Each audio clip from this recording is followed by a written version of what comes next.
Welcome to Solum 2.0 training video number 15. In this video, we're going to consider how to set up category buttons for the return screen.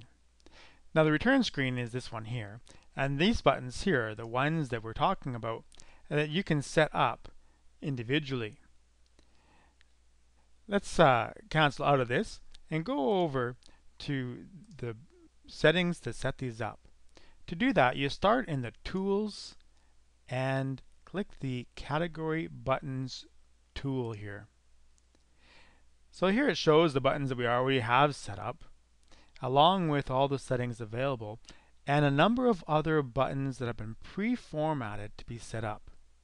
Now, if you don't want to use these buttons, you could also use your own custom image for a button as well. But let's start by creating a beer bottle button. So we can choose one of our liking.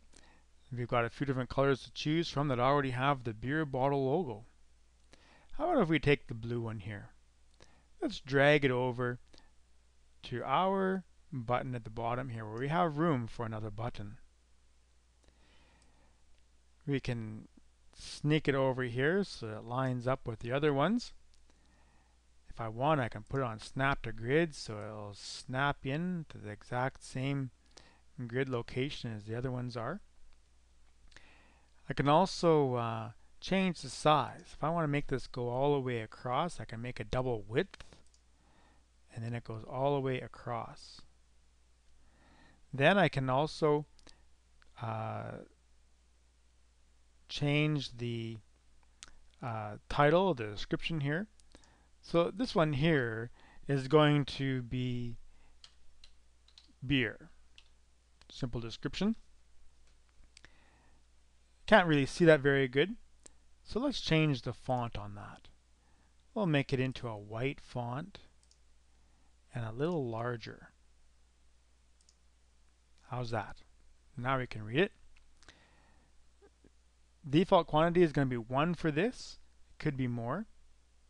The threshold here refers to how many beer bottles we'll add to our subcontainer before it has to be dumped. Now this is only for subcontainer use, and at this time we're not going to use that, so we're just going to leave it at 0. Category. What category of product is this button going to be linked to? Well, here it's going to be a domestic beer one, so we'll select domestic beer.